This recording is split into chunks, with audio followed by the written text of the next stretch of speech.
नमस्कार, मी प्राजक्ता. इंडी जर्नलच्या निवडणूक विशेष वार्तांकनात आपल्या सर्वांचं खूप स्वागत. आपल्याला माहितीच आहे की महाराष्ट्र विधानसभा निवडणुका ह्या अगदी 2 आठवड्यांवर येऊन ठेपलेल्या आहेत आणि आजपासून तसं म्हणायचं तर ऑफिशियल प्रचार हा राज्यभरात सुरू झालेला आहे. आणि आज आपण आहोत पुण्याच्या कसबा पेठेत आणि इथं आपण संवाद साधणार आहोत इथले विद्यमान आमदार आणि महाविकास आघाडीचे उमेदवार काँग्रेस नेते रवींद्र धंगेकर यांच्याशी. आज तसं म्हणायचं तर ऑफिशियल प्रचार सुरू झालेला आहे, पण तुम्ही गेल्या अनेक दिवसांपासून आठवड्यांपासून लोकांची भेट घेतच आहात, आम्ही बघतच आहोत पुण्यात. तर मग तुम्हाला काय वाटतं, लोकांचा कल काय दिसतो ह्यावेळेस?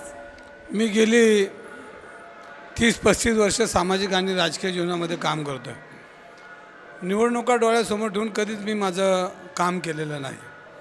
त्यामुळं निवडणुका ह्या माझ्या दृष्टीने एक औपचारिक भाग आहे, कारण लोकशाहीमध्ये निवडणुका ह्या होतात आणि निवडणुका होतात. तर निवडणूक होत असताना हे लोकशाहीचा एक जो तराजू असतो, त्या तराजूमध्ये मग लोकशाहीमध्ये त्या तराजूमध्ये जनता बसवते आणि त्यांना जो उमेदवार चांगला वाटतो त्याच्या पारड्यात ते त्यांचं मत टाकतात आणि त्याला विजय करतात. ही आपली लोकशाहीची पद्धत आहे. पण मी काम करत असताना निवडणुका हा डोळ्यासमोर ठेवून कधीच काम नाही केलं. की मी एक सामाजिक जीवनामध्ये काम करत असताना राजकीय जीवनामध्ये कधी माझ्याकडं निवडणुकाच नाही, की सातत्यानं मी लोकांमध्ये काम करत असतो. त्यामुळं हे काय माझा निवडणुकीचा प्रचार म्हणता नाही, पण एक तुम्ही म्हणताय म्हणून प्रचार चालू आहे. यावेळेस लोकांचे काय मुद्दे आहेत असं वाटते? कारण दरवेळेस तसं म्हटलं तर आपण लोकांचे प्रश्न बदलत असतात, काही प्रश्न सेम राहतात, काही बदलत असतात. तर या निवडणुकीत तुम्हाला काय वाटतं की लोक कोणत्या मुद्द्यांवरून मतदान करतील? लोकांचे प्रश्न बदलले आहेत, तेच प्रश्न पेंडिंग आहेत. मग वाहतुकीचे प्रश्न असेल, प्रदूषणचे असेल, आमच्या कसबा विधानसभेत जुन्या वाड्यांचे प्रश्न असेल, शानवाडा परिसरामध्ये 100 मीटर असलेल्या बांधकामाचे असतील, बेरोजगारी असेल, उद्योग असतील आणि हा सगळेच सातत्याने भेडसावणारे प्रश्न. आणि हे पुणे शहर गेली कित्येक वर्ष भारतीय जनता पार्टीचे लोकप्रतिनिधी इथं काम करतात, पण ह्याच्यात काही बदल झालेला दिसलेला नाही. मला 16 महिने झाले, पण 16 महिन्यामध्ये ह्यांनी मला इतका प्रचंड त्रास दिला की त्यामुळे मला काम करताना बी अवघड झालं. पण भविष्यामध्ये मी काम करण्याचा प्रयत्न करतो आहे, ह्याच्यापूर्वी केलेलं नाही, ह्याच्यापुढे करणार आहे. पण माझ्या डोक्यामध्ये असलेला आमचा कसबा, कारण हा छत्रपती शिवाजी महाराज जिजामातेंनी ह्या शहराची उभारणी केली. त्यामुळे ही हजारो वर्षापूर्वीची प्लॅनिंग आहे आणि हा प्लॅनिंग आता नव्या पद्धतीने बसवायचा आहे, तर त्याला प्रचंड मेहनत घ्यावी लागेल. त्याच्यामध्ये बांधकाम नेमवले असेल, हे पेटांचा भाग आहे, रस्ते अरुंद, सगळ्या गोष्टी आहेत, वाढती लोकसंख्या, हे सगळं बघितलं तर हे सगळं कोलमडलेलं चित्र आता आपल्याला दिसतं आहे. पण हे उभं करण्यासाठी मला संधी मिळली, त्याच्यामध्ये मी प्रचंड प्रमाणात काम करून पुढच्या 50 वर्षाचं प्लॅनिंग करणं असं मला वाटतं. लोकसभा निवडणुकीच्या आधी आम्ही पाहिलं की तुम्ही फ्रंटवर होतात बऱ्याच विषयांसाठी पुण्यातल्या, आणि पर्यावरणाचे विषय हे त्यातले मेन होते. म्हणजे नदी सुधार प्रकल्प असो किंवा टेकडीचा विषय असो, ह्यावर तुम्ही अगदी ॲक्टिव्हली भूमिका घेतली होती, तुम्ही त्या आंदोलनामध्ये सहभागी झाला होतात. पण कुठेतरी मे महिन्यानंतर लोकसभा निवडणुका झाल्यानंतर ह्यामध्ये फारशी काही ॲक्टिव्हिटी होताना दिसत नाही आहे किंवा हे विषय इतके उचललेले दिसत नाही आहेत. तर आता ह्या निवडणुकीनंतर परत ते सुरू होतील की कसं काय सिच्युएशन आहे त्या विषयांची आता याच्यामध्ये जे मी आत्ता म्हणलो ना, प्रदूषण असेल, टेकडा तुम्ही बोला, हे सगळं प्रदूषणाचाच भाग आहे. ह्याच्यामध्ये आपलं पुणे शहर स्वच्छ राहण्याकरता, चांगलं राहण्याकरता, निरोगी राहण्यासाठी आपल्याला प्रयत्न करा. निवडणुका संपल्यात, 3 महिने झाले, 3-4 महिने झाले लोकसभेला, पण त्याच्यामध्ये मग बाकीची डेव्हलपमेंट असते, बाकीचा सगळा विषय असतो.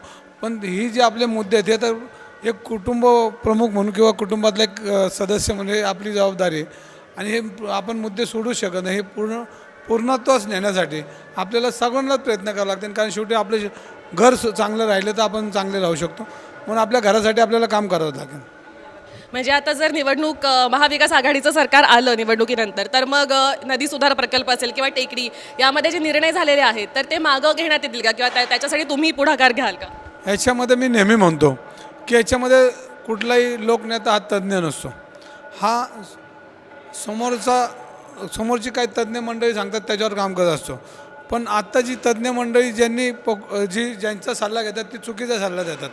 तर आपण बाधक विचार करून पुण्यातील चांगले तज्ज्ञ लोकांचे ह्या पर्यावरणावर काम करतात, त्यांच्याशी चर्चा करून आपण निर्णय चांगल्या पद्धतीने घेण्याचा 100% प्रयत्न करू. शेवटी त्यांच्याबरोबर आपल्यालाही पुन्हा चांगलं पाहिजे ना. पण म्हणजे शक्यता आहे रिव्हर्स होण्याची ते निर्णय? निर्णय हे रिव्हर्स करायची ताकद ही सगळी जनतेमध्ये आहे. आणि जनतेने आपल्याला पाठवलं तर आपण ती तुम्ही माझं पाहिले मग कसं असतं आपलं सांग. अजून एक मुद्दा ज्याच्यामध्ये तुम्ही फोरफ्रंटवर होता आणि जिथे तुम्ही आंदोलनही केलं होतं तो म्हणजे पुण्यातला हिट अँड रनचा मुद्दा जो जी केस गाजली होती. तर आत्ता परत जसं ह्या बाबतीतही म्हटलं तसं ओव्हरऑलच तो विषय मीडियामध्ये सुद्धा किंवा एकूणच थंडावलेला दिसतोय. तर त्याचा काही फॉलोअप आहे आणि त्याच्यामध्ये पुढं काय घडतंय? आता बघा हा विषय थंडवलेला नाही. याच्यामध्ये तो मुलगा आहे, त्याचे वडील आहेत, त्याचे आजोबा यांना कोर्टाने जेलला पाठवलेलं आहे. मुलाला जामीनवर बाहेर काढलेलं आहे. आता हा सगळा न्यायालयीन विषय झाला. पण त्याच्यामध्ये पुढचा माणूस हे दजवणार नाही. ह्याच्यामध्ये मला अनेक पालक भेटतात आणि धन्यवाद देतात की आमचा मुलगा 10 वाजताच घरी येतो आणि आमच्या गाडीला हात लावत नाही. म्हणजे ही दहशत, ही लोकशाहीची दहशत किंवा कायद्याचं राज्य चालतं हे लोकांच्या लक्षात आलं. त्यामुळे ह्याच्यावर पुढं पैसा चालणार नाही.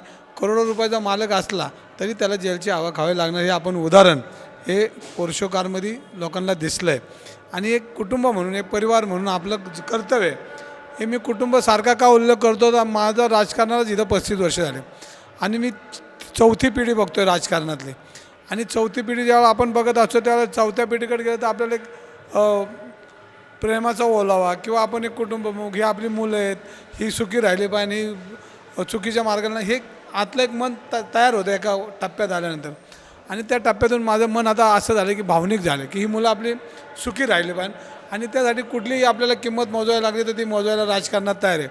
कारण एक आर्थिक लॉबी, धनदाडग्यांची लॉबी ही त्या क्षेत्रामध्ये पब क्षेत्रामध्ये असेल अंमली काम करते. आता त्यांना मी नको आहे त्यासाठी ती लॉबी माझ्या विरोधात काम करते. पण ती करत असताना त्यात मी त्या राजकारणात परिणाम काय होते ते बघणार नाही. पण एक माझं परिवार, माझं कुटुंब, आमची उगवती मुलं जी आज देशाचं भविष्य आहे ती मुलं चांगली राहावी यासाठी प्रयत्न करा. मग किती किंमत राजकारणात मोजावी लागली तरी माझी तयारी. सुरक्षिततेचा मुद्दा पुण्यातला हा ऐरणीवर आला होता त्या केसनंतर. तर या निवडणुकीनंतर त्याच्यासाठी काही प्रयत्न केले जातील का की हा मुद्दा जो आहे तो अजून व्यवस्थित घेतला जावा आणि त्याच्यावर काहीतरी उपाययोजना केल्या जाव्या पुण्यासाठी? महाविकास आघाडीचं सरकार आल्यानंतर त्याच्यामध्ये लाईनीत पुणे शहर आणायचं काम आपल्याला आणि मला सगळ्यांनाच करावं लागेल. आणि जर नाही केलं तर आम्हाला घरात घुसून लोक मारतील अशी परिस्थिती आज गुन्हेगारांची ही मोडायची असेल तर पुणे शहराची गुन्हेगारी मोडायचं काम सगळ्यांनाच करावं लागेल आणि त्याच्या पहिलं पाऊल माझं असणार आहे. 1 वर्षापेक्षा जास्त काळापूर्वी तुम्ही इथंच भाजपचा बालेकिल्ला मानला जाणारा हा मतदारसंघ आहे कसबा, जिथं तुम्ही भाजपचे हेमंत रासने यांना हरवून तुम्ही आमदार म्हणून जिंकून आलात पोटनिवडणुकीत. मात्र त्याच्यामध्ये आता 1 वर्षाचा काळ गेलेलाच आहे. परत अजून बऱ्याच गोष्टी बदललेल्या आहेत. मध्ये एक लोकसभा निवडणूक होऊन गेलेली आहे. राज्य सरकारचे महायुती सरकार जे आहे त्यांचे वेगवेगळ्या योजना आलेल्या आहेत, लाडकी बहीणसारख्या. तर ह्या सगळ्या ह्याच्यामध्ये ह्यावेळेस हे आव्हान अजून कठीण आहे असं तुम्हाला वाटतंय का? ही निवडणूक जास्त आव्हानात्मक आहे की कसं? तुम्हाला काय वाटते की ह्यावेळेस हा सामना कसा होणार आहे? बघा मी परत म्हणतो की हा भाजपचा बालेकिल्ला नाही आहे, हा जनतेचा बालेकिल्ला. लोकशाहीमध्ये जनता ही मतदान करत असते आणि जनता जे निर्णय घेते तो निर्णय लोकशाहीमध्ये त्याला महत्त्व आहे. त्यामुळं हा बालेकिल्ला असा मी पहिल्यापासून म्हणत नाही. हे निवडणुकीची जी गणितं असतात ती गणितं यशस्वी करताना तो उमेदवार ती करत असतो आणि त्याच्यामुळं त्याच्याकडं मतं खेचण्याचं काम करतो. पण मला खात्री आहे की याच्यामध्ये कुठली जनता आता बळी पडणार नाही, भावनेवर राजकारण होणार नाही. आता भाकरी राजकारण करावं लागेल आणि मुद्द्यावर राजकारण करावं लागेल. कारण मुद्दा आपण घेतला तो शेवटपर्यंत, मी आजपर्यंत जेवढे मुद्दे घेतलेत शेवटच्या टोकापर्यंत मी ते सोडले नाहीत, मधनं सोडले नाहीत. पोर्शोकार असेल, दलित पाटील असेल, गुन्हेगारी असेल, अनेक प्रश्न आहेत जे धसा लावले शेवटपर्यंत त्यांना त्याच्यामध्ये जनतेला समाधान मिळेल इथपर्यंत काम केलं. वेळ पडली तर रस्त्यावर उतरलं, उपोषण केलं, आंदोलन केलं, विधानसभेमध्ये प्रश्न उत्तरं केली, विधानसभेमध्ये पायरीवर जाऊन पुणे शहराचं सुरक्षेसाठी जी काय काम करता येईल ते मी प्रयत्न आणि सत्ताधाऱ्यांना त्यांना त्याच्यामध्ये लक्ष घालून ते करण्याचा प्रयत्न केला. आता थोडंसं राज्याच्या राजकारणाकडे आलो तर आपण ह्या वेळेस बघितलं की निवडणुकी अगदी याद्या जाहीर होईपर्यंत किंवा त्याच्यानंतर सुद्धा आपण बघितलं की वादावादी जी आहे घटक पक्षांमध्ये मवियाच्या आपल्याला दिसली. तर काँग्रेस आणि शिवसेनेत सुद्धा स्पेशली आपण बऱ्यापैकी अशी ही वादावादी झालेली बघितली. पुण्यात मात्र आपण बघतो की तुम्ही आणि सुषमा अंधारे तुमच्यातला रॅपो हा अतिशय प्रसिद्ध आहे की तुम्ही एकत्र मिळून जे काही आंदोलनं करता किंवा कामं करता. मग आता जेव्हा वरच्या लेवलला राज्याच्या लेवलला जेव्हा काँग्रेस आणि शिवसेनेत वाद होतो तर तेव्हा तुम्ही आणि सुषमा अंधारे ह्यांच्यामधले संबंध कसे राहतात? तुम्ही तरीही एकत्र येऊन काम करता की तुमच्यामध्ये सुद्धा नाराजी होते? नाही, लोकशाहीमध्ये सर्व पक्षातल्या लोकांचे एकमेकाचे संबंध चांगले असतात आणि शिवसेनेतले तर माझे एकदम परिवार म्हणून मी काम केलं आहे. मी शिवसेनेचा नगरसेवक होतो आणि त्या पक्षाबद्दल मी जरी आज काँग्रेसमध्ये असतो तर त्या पक्षाबद्दल मनापासून आस्था आहे. कारण शेवटी त्या सगळ्या चौकटीतून मी गेलो, त्या परिवारांमधनं गेलो आहे. आणि सुषमाताई तर ह्या अत्यंत जहाल अशा व्यक्तिमत्व आहे. विषयाला वाचा फोडणं, समाजापुढे येणं, समोरच्याला त्यांच्या स्टाईलने ते उत्तर द्यायचा प्रयत्न करतात. आणि मी शेवटी आमच्या त्या भगिनी आहेत आणि कुठल्याही पक्षातल्या भगिनी असेल ना चांगलं काम करत असेल तर आपले शाहू फुले आंबेडकर विचाराचा महाराष्ट्र आहे आणि आपल्याला संस्कृती, आपल्याला इतिहास आहे.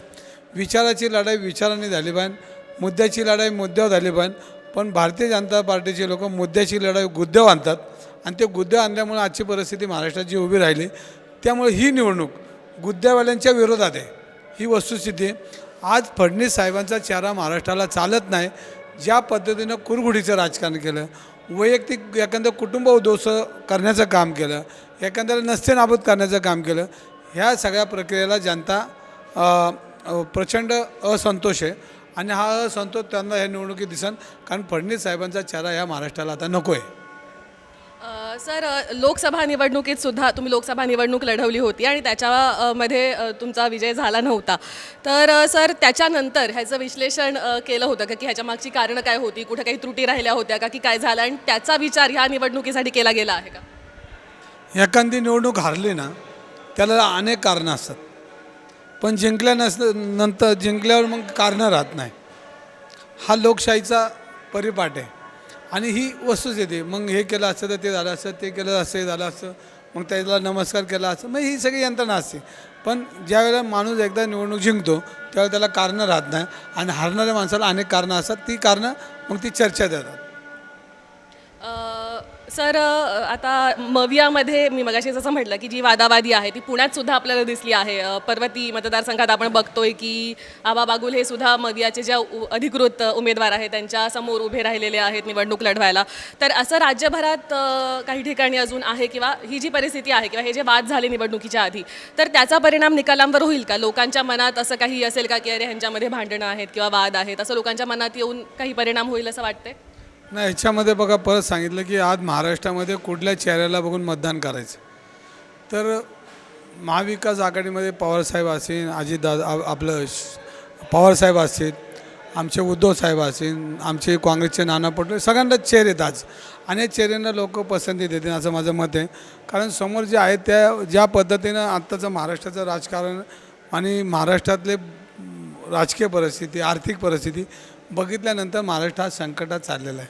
आज 9,000 लाख कोटीपेक्षा मोठं कर्ज या महाराष्ट्रावर आहे आणि ह्या 4 वर्षात किती कर्ज झालं हेही लोकांना कळतं. महागाई किती वाढली, सगळ्या गोष्टीचा सारासार विचार केला, बेरोजगारी किती आहे आणि हे सगळं जर बघितलं तर आज शिंदे सरकारला मत टाकण्याची कोणाची मनस्थिती नाही.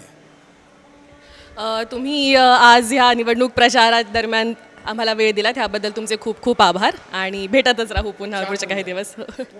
तर हे होते पुण्यातल्या कसबा मतदारसंघातले मवियाचे उमेदवार रवींद्र धंगेकर. निवडणूक कव्हरेजची सुरुवात इंडी जर्नलने केलेली आहे. अशा प्रकारचे अनेक इंटरव्ह्यूज, अनेक रिपोर्टाज आम्ही राज्यभरातनं तुमच्यासमोर घेऊन येणार आहोत. खूप इंटरेस्टिंग मुलाखतीसुद्धा घेऊन येणार आहोत. त्यामुळे आमचं हे चॅनल नक्की फॉलो करा, सबस्क्राईब करा आणि हे सगळं निवडणुकीचं कव्हरेज करण्यासाठी आम्हाला तुम्हा सर्वांच्या सहाय्याची खूप गरज लागणार आहे. त्यामुळे आम्हाला आर्थिक सहाय्यसुद्धा नक्की करा. त्यासाठीची लिंक आम्ही या व्हिडिओच्या डिस्क्रिप्शनमध्ये दिलेली आहे. तर स्वतंत्र पत्रकारितेला मदत करा आणि पाहत रहा इंडी जर्नल.